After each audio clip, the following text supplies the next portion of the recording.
This is Film Talk, where we interview the brightest minds in filmmaking 5 days a week. Do you need a great camera for your next shoot? You may want to consider the world's lightest handheld Super 35 digital film camera, Blackmagic's Ursa Mini 4.6K. The Ursa Mini boasts a 4.6K sensor, global shutter, and up to 15 stops of dynamic range. It's perfectly balanced for handheld use and comfortable enough to be used all day long. Scene 1, take 1. Film Talk Nation, we are greenlit for yet another great show. Vanessa Frank here, and I'm excited to bring you our featured guest today, Dr. Ted Baehr. Dr. Baehr, are you ready for your close-up? I am.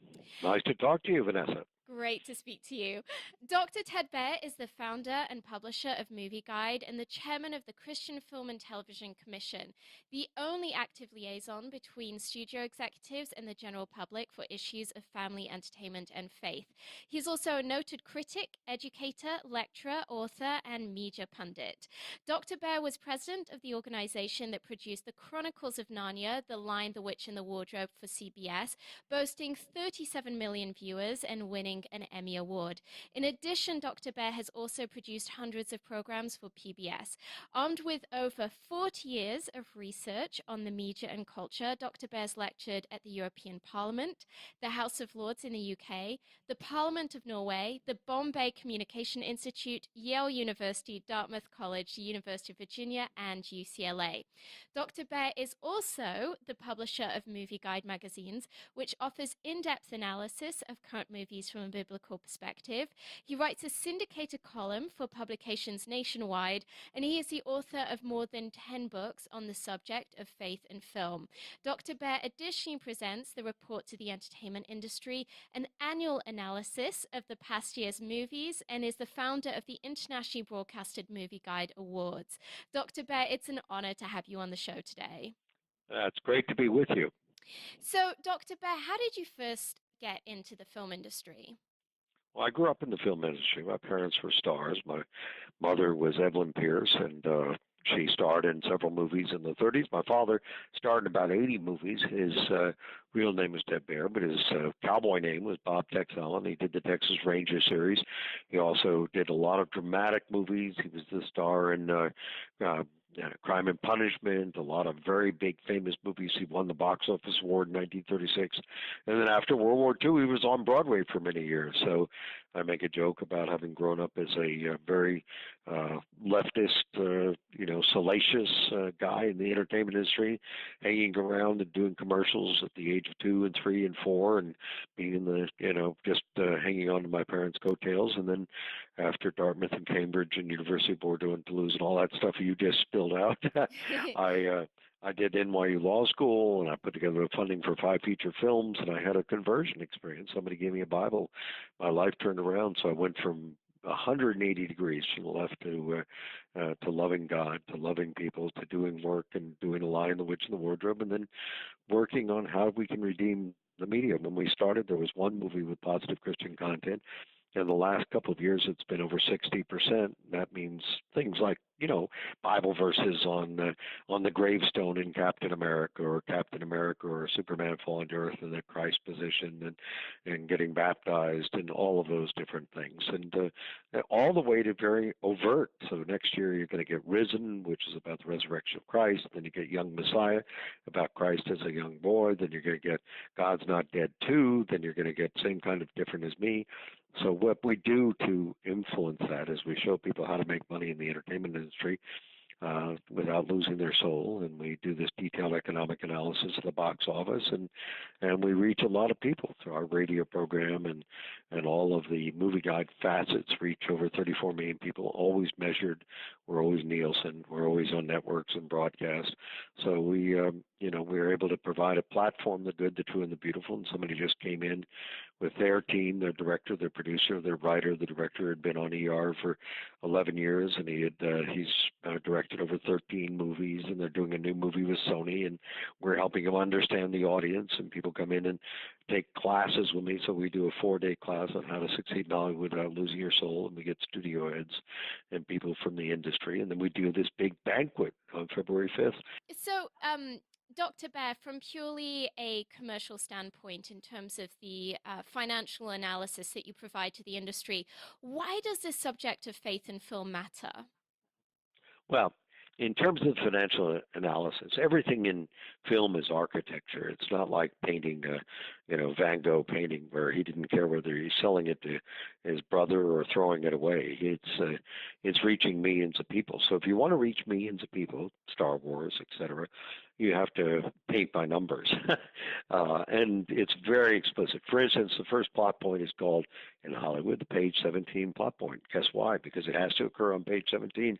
And there used to be a site on the internet that if you got it on page 18, you lost $1 million for every page you moved it. One movie came out a year ago called The Song from the Christian Community, and the first plot point was on page 54. That means the villain didn't come into page 54, it didn't get excited until page 54, you didn't get jeopardy until page 54, you were bored out of your mind until page 54. So everything in movies are structured. We look at the movie in terms of 150 criteria. We cover everything from the semantics, the syntactics, the dramatic elements, and we show how you can make more money. One of the ways is theology. A group that just came into me to talk about their movie.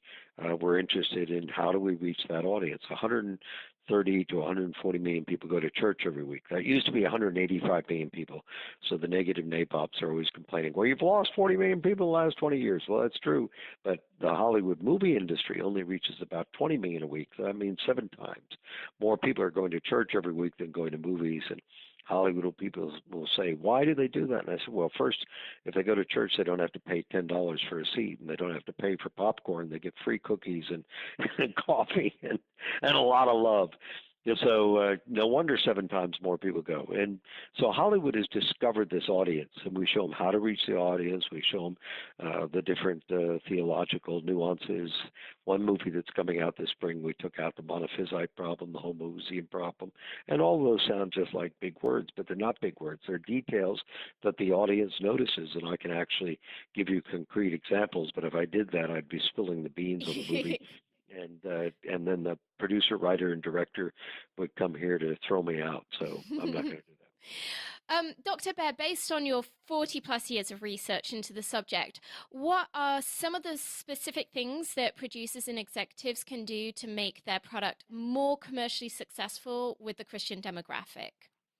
Well, there are 3 basic elements. One is great movie making, and great movie making is occurs in 3 areas. One is the script. Robert Towns. So let's say some of the great Amadeus had 46 drafts, and nobody's as good as Peter Shaffer. And Robert Towns had 17 drafts of Chinatown. And Corbin Burnson was teaching in one of my classes last year and said he's up to 50 drafts of his latest movie. You got to work. It's work. It's just like being a great musician. You practice being a great football player. You practice. I mean, it's all work, work, work, work, work.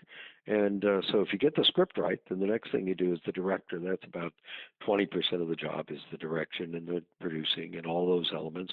On a friend of mine's movie, they had 18,000 people working on it, and that was the biggest until the Wow. next movie came out, which has about 20,000 people. Oh my gosh. And Star Wars had more than that. And then the third one, which is worth 70% of the box office, is marketing. And marketing is a very important task. So you're tracking numbers 6 months out for an event marketing or for your radio show. If you were doing, a big radio show, you'd have to have about a 60% awareness 6 months out, 70% awareness 5 months out, et cetera, all the way up to 95% awareness. The reason that Star Wars does so well is they understand the tracking numbers, they understand the marketing.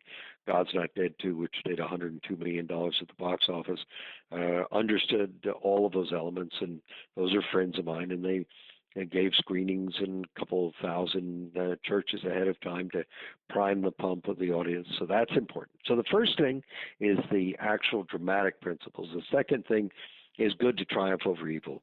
Now, when I was teaching and head of the department at Berkeley, my students said, "Oh, we don't want good to triumph over evil. We want to be quirky." The truth of the matter is, and one boy at Berkeley wrote a script, and I said, "This book script is ambiguous and ambivalent. It sounds like a French movie." He said, "That's what I want to do, a French movie." I said, "Well, the French don't go to French movies. They go to Exactly. Captain America, so you've got to start Exactly. making it better." But the average person has a tough life. So they want good to triumph over evil. And when they realize how tough of that, the third element kicks into play. And the third element is you want redemption. You want somebody to die for you. You want somebody to give up his life for you. You want somebody to sacrifice for you. Everybody, as Superman took Lois above Metropolis and said, "You wrote a Pulitzer Prize winning article that the world doesn't need a savior, but I hear people crying out for a savior every day." That's Superman talking to Lois, and he lets her hear a black woman in Harlem saying, "God, save my baby," and a man in Ohio saying, "God, please save my job. I got a family to support." So everybody's crying after a savior. So those are the three elements. Then you can break those three elements down into those 150 criteria. But if you want to know more about it, um, we do a 4-day class that you can take. It goes from 8 in the morning. It's a 3-year Berkeley course combined into 4 days. It's usually just Hollywood people, and we show you how to succeed without losing your soul, your wallet, your time, and so that you can engage yourself in actually making a difference. And how frequently do you run this course? Oh, when I get inspired to do it, about every 3 or 4 months. But it's packed all the time. Yeah. It's a wonderful opportunity for people. I mean, like just uh, studios hire me. Universal Pictures hired a day to do this, and they actually want to know the audience. And people come and take the course and get transformed. We had a wonderful guys come. One of my best friends, a Muslim kid who came to Christ in the class. His father, who had done over 160 movies, came to Christ, and his mother came to Christ. So we see a lot of people being transformed, but they learn how to do better at the box office in the process. In terms of distribution, there's a number of leaders in the industry who are driving towards the idea of using church venues as theatrical venues. Kind of this idea that there's thousands of church buildings across the US. They're Right. equipped We're with, the ones who promoted those ideas way yes. back when. Yeah. So So yes. tell me, what do you think of that model? Why do you believe that that could potentially work commercially? Well, it can potentially work, but not the way most people have done it. Disney back when a friend of mine was head of Disney, Dick Cook, they were trying to um, actually the whole story of this was all in the LA Times, but we had gotten United Artists, which is the largest theater chain, to release a movie that was made by the daughter, one of the six major shareholders in Walmart after Sam Walton died. Disney got angry and they said, "If you're going to show this movie, we're not going to put any movies in the United Artists theaters." There were some towns like Knoxville that only had United Artists theaters, and Dick Cook told the LA Times in those towns he used mainly churches to show the movie, and as actually the profits went up. I think it was either The Lion King or Beauty and the Beast. And you can look it up so you can find out the exact movie. But the point of the matter is that most people, when they do it, for instance, one of the little Christian distribution wings that I love dearly, one of their founders, his father had been the head of a small denomination, about 800 churches. So they started going to those churches and saying, if you put up $100 a month, we'll make movies and give you a movie a month. But 800 is not big enough. What you have in the movie industry for screens is about 37,000 screens. National Association of Theater Owners estimated 7 or 8 years ago that there were over 50,000 churches with some better equipment than some of those 37,000 screens. But the point of putting it in is you've got to have more than a Friday night church night at the movies. You've got to have systematize it. You've got to get box office. You've got to get collections. You've got to get, tickets. You've got to get the whole thing to be working. And so far, what I see is people gravitate toward their theological and denominational, ecclesiastical buddies, like this one group who went to the 800 churches that they were friends with, and his father was the head of that denomination. But then you got 18,000 people, over 100,000 churches that are Baptist. You got 63,000 people that are Catholic. Usually, they don't speak to each other. You got to figure out how to communicate to them. You got so it's a lot more work than people are looking for shortcuts. This is not a shortcut. It could become a really viable way to do it, but you should come take the class. We'll show you how to do it. I fully agree with you. I think that it's a concept that in theory on paper looks very attractive, but it does require a tremendous amount of infrastructure. And I feel that there's a number of people who view that as a great route for a single project, whereas in reality, to really make a system like that work, you need to have a longer term view, a longer term play involved. Well, you just said something that's more intelligent than most people who get into the industry.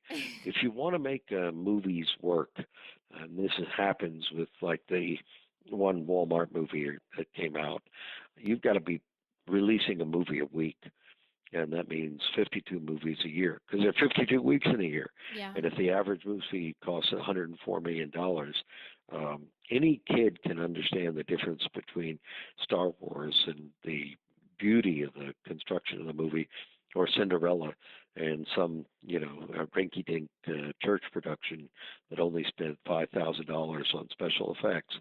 So you've got to one do a volume of movies. When you're doing a volume of movies, one a week, 52 a year, and they're costing you $104 million.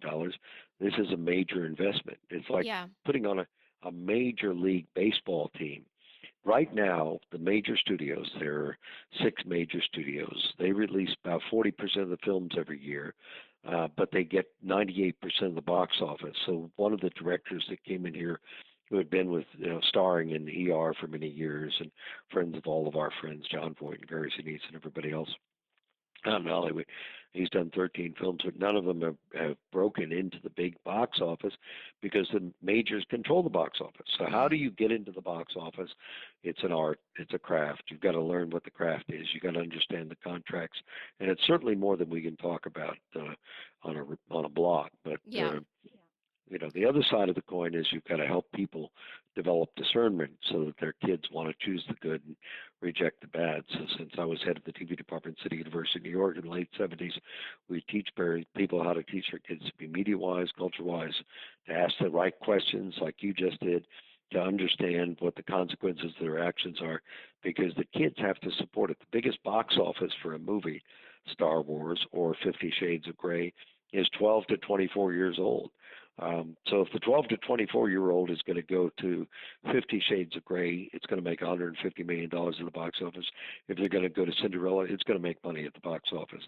So you've got to equip those children to understand how to be culture wise, and that means understanding their cognitive development and understanding how to ask the right questions. There are 5 major areas you got to work on with them and to make them self-controlled so that they can actually deal with it. So part of the process is not just producing the movie, it's producing the audience. Remember I said that Mm. marketing and merchandising is very important. Well, the marketing and merchandising is that Hollywood does is put the desire for the event marketing into people's hearts, so that the kid says, "Oh, I got to go to the latest concert." I remember getting off a plane in St. Louis about maybe 10 years ago. The cab driver said, "Are you going to the Rolling Stone concert?"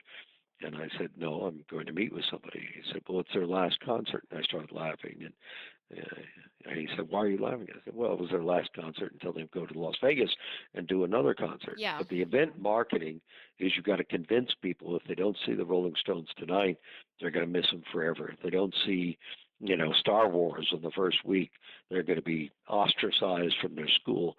So the key is you've got to break the spell of that. You've got to help the children to choose the good and reject the bad. You've got to help them to move from discernment. And one boy on radio station like this said, "I have discernment, that's why I can go to these bad films." So the second stage is wisdom. The Bible says, choose this day. Once you have discernment that you know that this is bad, then you got to have the wisdom to choose the good. So all of these things play together. It's something that's a unity, and you understand that because you just pointed out that it's more than just throwing a movie out there. Everybody wants to make a movie. So everybody's making home movies today. But home movies, nobody wants to go over to your house and watch a home movie. They want to watch Star Wars. I absolutely agree, particularly with the point of the fear of missing out and that being an important and dominant factor in the marketing component. Dr. Baehr, what do you feel is the biggest misconception that studios in Hollywood have regarding the commercial and marketing component of the Christian demographic? Well, the studios, for first place, the studios are all on board now to make movies that have strong Christian content. Sony is bringing out its biggest Christian movie, Risen, in February.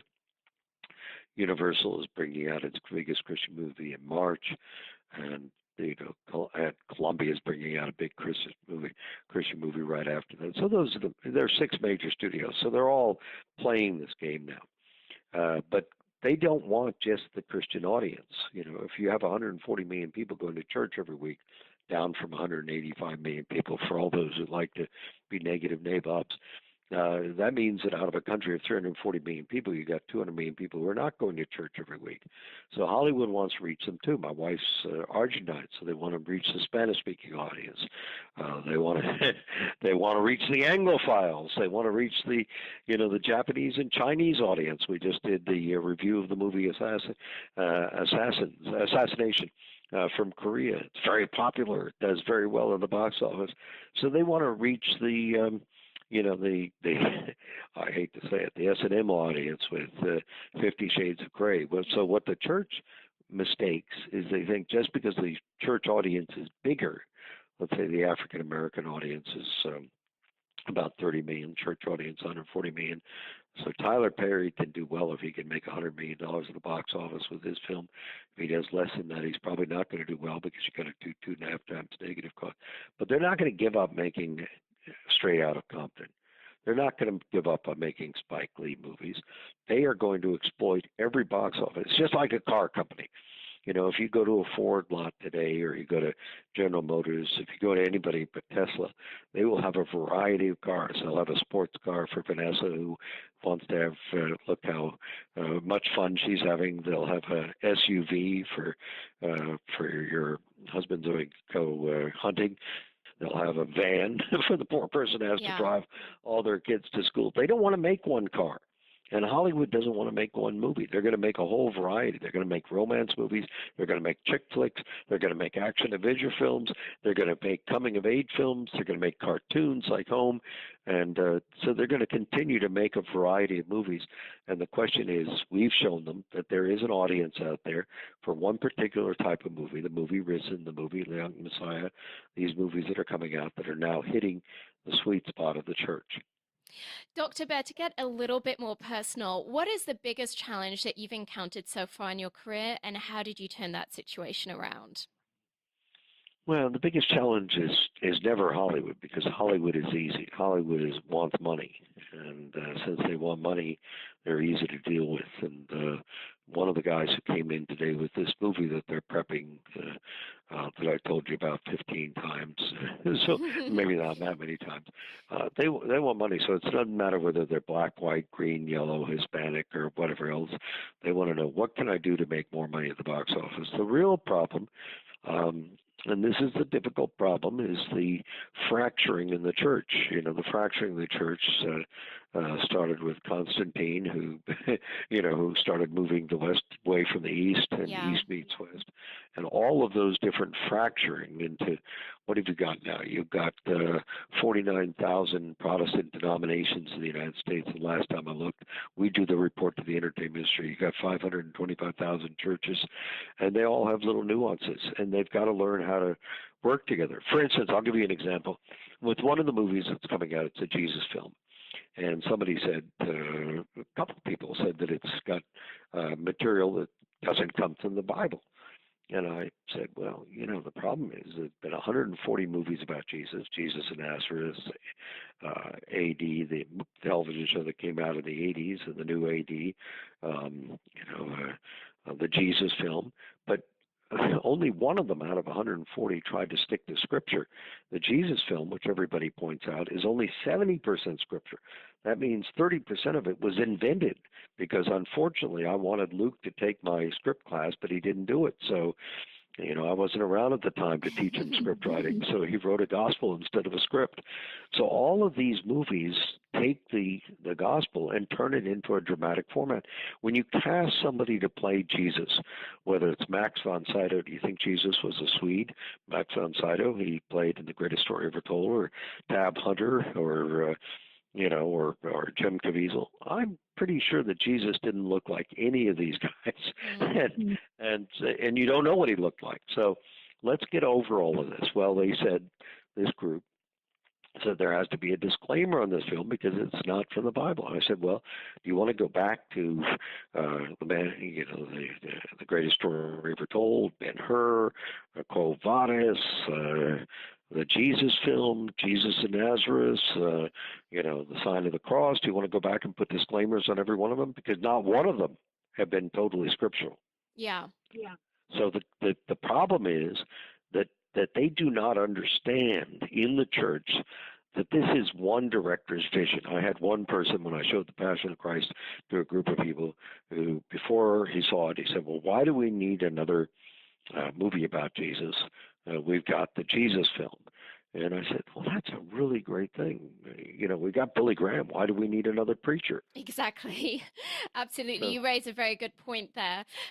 Dr. Baehr, you have witnessed many different eras in the film industry throughout your own career and also for your parents' career. I mean, your family has been firmly entrenched in Hollywood pretty much since, I would imagine what the inception of movies the or 20s. yeah, The I mean, the 20s. 20s, you've been there pretty much from the start. So, what do you think is the most important thing for our listeners to understand right now about the oncoming evolution of the film industry? Well, what you need to understand is that movies are stories. Jesus told stories. He told parables. He only had one didactic lecture, is what we're doing on the radio program. So if a movie is a story, it's just like any storytelling, and you've got to understand that it's got principles that deal with storytelling. It affects your heart, not your head. 75% of the kids learn through the heart, not the head. You have to understand how it influences them. And I go into detail this, so we can't do that on the program here. But if you could just get people to understand the nature of story and the nature of filmmaking as a unique form of storytelling. Plato once said, I don't want to get in a fight with the people who don't like Plato out there, but Plato once said, could be summarized or paraphrased, as saying, a civilization that forgets how to tell its story dies. And we see, if we're smart, civilizations right now, Germany, with all those rapes of women in Cologne and over 18 cities in Germany. I studied at University of Munich. It's forgotten how to tell its story. England has forgotten how to tell its story. America has forgotten how to tell its story. Black Lives Matter have forgotten how to tell their story. So if you forget how to tell your story, your civilization is as dead as the Babylonians, the Assyrians, the Moabites, the Jebusites, and all the other sites that were out there. So if we want to go forward, we have to understand how to tell our story so we speak to the heart of the next generation, so they're able to understand why to choose the good, the true, and the beautiful, and to avoid all of the bad. Jesus said in John 10:10, "I came to set the thief comes to kill, steal, and destroy, and I come to set you free and give you life more abundantly." That is a story worth telling, and we need to learn how to tell it well. Those are very inspiring words, Dr. Baehr. Well, Dr. Baehr, we're about to enter our final act in which we're going to be getting some of your top recommendations. But before we do so, let's take a moment to thank our sponsors.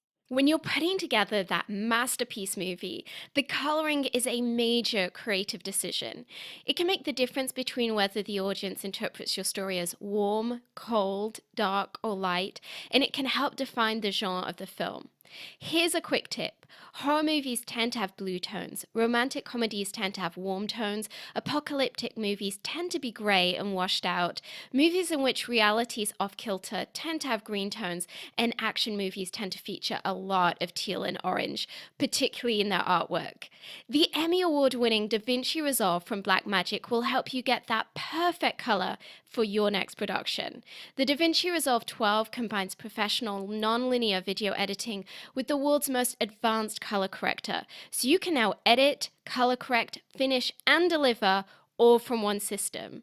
The DaVinci Resolve is completely scalable and resolution independent, so it can be used on set, in a small studio, or integrated into the largest Hollywood production pipeline.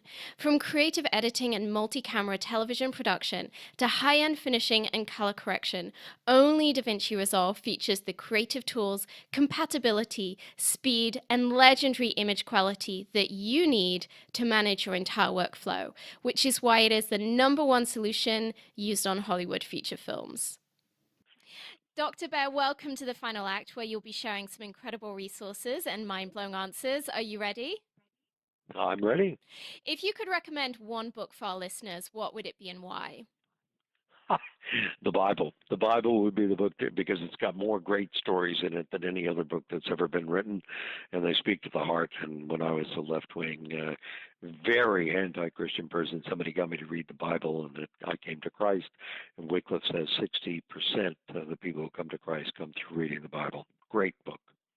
And Film Talk Nation, I know that you love audio. To thank you for joining us today, we've partnered with our friends over at Audible to offer you a free audiobook. Great titles available include Story by Robert McKee and Save the Cat Strikes Back by Blake Snyder. If you haven't already done so, you can claim your free audiobook at audibletrial.com/film talk. That's audibletrial.com/film talk. And this link will also be included in today's show notes. Dr. Baehr, if you could recommend just one movie for our listeners, what would it be and why? One movie of all time. Yeah. Well, the big movies out there. It's a Wonderful Life. If you want a family movie, Finding Nemo, almost a perfect movie. If you want a movie for, edgy end of the year Christmas movie last year that just for now, I'd say Joy is one of the best women's films that ever been done. About Joy Manganiello, who invented the Miracle Mop. I mean, who would want to see a movie about somebody who invented the Miracle Mop?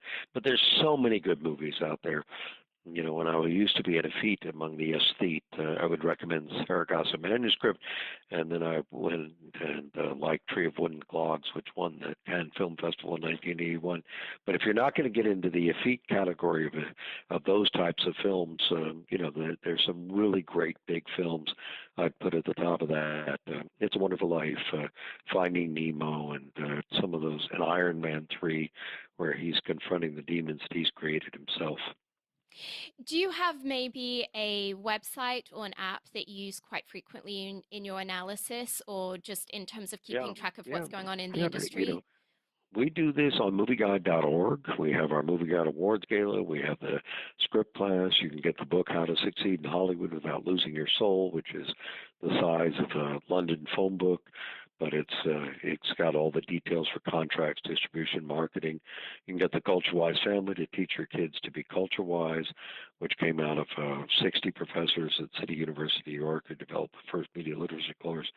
So we've got a lot of resources at movieguide.org. So go to movieguide.org, look at our movie reviews, look at the TV, the radio, and we look forward to talking to you again. Well, Dr. Baehr, it's time for the martini shot. What parting piece of guidance do you want to share with us? The most important person in Hollywood is not Ted Turner, who lost a network. It's not Michael Eisner, who was fired from Disney. It's not, the head of Relativity Media that just collapsed. It's the 12 to 24-year-old who goes to movies. So the most important person is your children, your family, your friend's family, and you need to help them to grow in truth and wisdom and knowledge and understanding so that they can become members of society who build toward the true, the good, and the beautiful instead of being a destructive element. And we can teach them how to do that. So the most important thing you can do is worry and concern yourself not only with the inheritance that we have from the wonderful previous generations, but with the future that we have in our children and grandchildren. Well, that's a wrap. Film Talk Nation, in this industry are only as good as the people you know. And today you've been hanging out with Dr. Ted Baehr and myself. If you want to go the extra mile, head over to filmtalkpodcast.com and type Ted Baehr into the search bar. The show notes from today's show will appear along with everything we discussed, like Dr. Baehr's recommended book and movie. Dr. Baehr, we appreciate you sharing your priceless insight with us today. Film Talk Nation thanks you, and we'll see you on the red carpet. Have a great day.